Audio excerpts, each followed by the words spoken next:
Napanatili ng Bagyong Christine ang lakas nito habang kumikilos ng mabilis sa kanluran ng Northern Luzon. Para magbigay pa sa atin ng update tungkol sa bagyo, makakausap po natin si Pag-asa Weather Specialist Ana Cloren Horda. Magandang umaga sa iyo, Ma'am Ana. Yes po, magandang umaga rin po sa ating lahat. Update po tayo dito sa binabantayan po nating bagyong si Christine na kung saan ay huli po natin ito namataan sa may 125 kilometers kanluran po ng Bacnotan, La Union. Yung kanyang taglay na lakas ng hangin umaabot sa 95 kilometers per hour po malapit sa gitna at yung pagbukso niya, yung gustiness ay umaabot sa 115 kilometers per hour.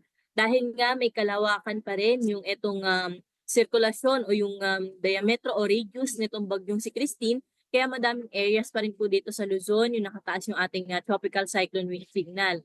At signal number 2 nga po sa may bahagi ng Cagayan kasama ang Babuyan Islands, Isabela, Quirino, pati na rin po sa may Nueva Vizcaya, Apayao, Kalinga, Abra, Ifugao, Mountain Province, Benguet, Ilocos Norte, Ilocos Sur, pati na rin po sa may Pangasinan ay signal number 2 din, Aurora, Nueva Ecija, Tarlac, Zambales, Bataan, Pampanga, Bulacan at even dito sa Metro Manila ay signal number 2 pa rin po tayo, no? Pati na rin po sa may northern portion ng Cavite, northern portion ng Rizal at sa northern portion ng Quezon.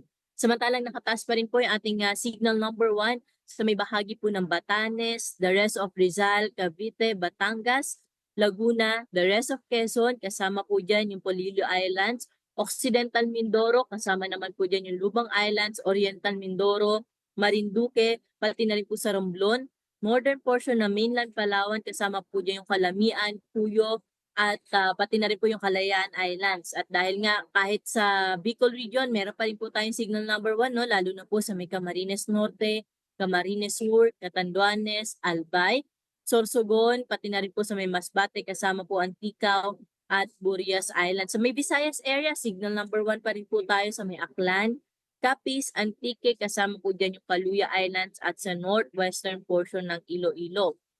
Nasa around 730 kilometers pa rin po yung radius nitong bagyong si Christine. Kaya inasahan natin na unti-unti habang papalabas po ito ng ating area of responsibility, tsaka pa lamang po mababawasan yung mga areas na under signal number 2 at number 1. So sa ating pagtaya po, ngayong hapon o hanggang gabi po, inaasahan natin na lalabas na ito na ating area of responsibility. Pero sa ating pagtaya ay meron po tayong nakikita na looping scenario o posibleng bumalik itong bagyong si Christine sa mga susunod na araw or by next week po, no?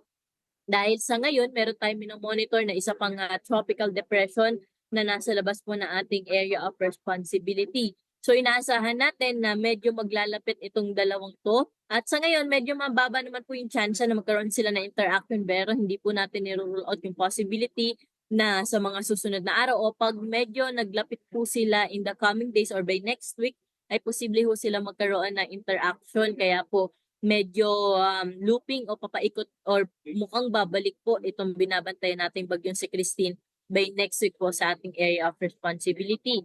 Kaya patuloy ho tayo mag-antabay sa mga update na nilalabas ng Pag-asa.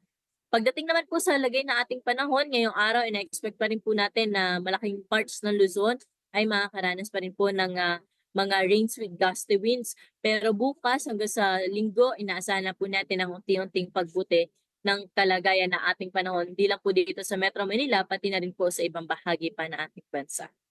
At yan po muna yung latest natin dito sa The Forecasting Center. Ako po si Ana Cloren Horda. Magandang umaga po. Miss Ana, tanong ko lang po, no, kasi bakit daw po binaha ng ganung katindi yung area ng Bicol? Dahil daw ba ito dun sa tinatawag na cloud bands o yung kaulapang nagbuhos ng ulan? Yes, tama po kayo, no? Yun nga po, nabanggit ko na malawak po yung sirkulasyon nitong bagyong si Christine. At nung nasa Bicol or malapit po siya sa Bicol area, ay medyo nagbabagal po yung pagkilos nitong bagyong si Christine at mas nagsa-southwestward po. So ibig sabihin po nun ay mas matagal pong na-expose yung mga rain bands ng bagyong si Christine sa may Bicol region, kaya mas nababad po sila sa mga pag-ulan po na dala nitong bagyong si Christine. Alright, on that note, maraming salamat po sa inyong oras. That was our Pag-asa Weather Specialist, Ana Cloren Horda. Mga kapatid, Dimples Romana po, kumpletuhin ang inyong umaga ng mga kwentong puno ng inspirasyon. Salubungin po ang bawat araw ng may ngiti at pag-asa. Kaya't mag-subscribe na po at mag-follow na sa aming social media pages ng News 5.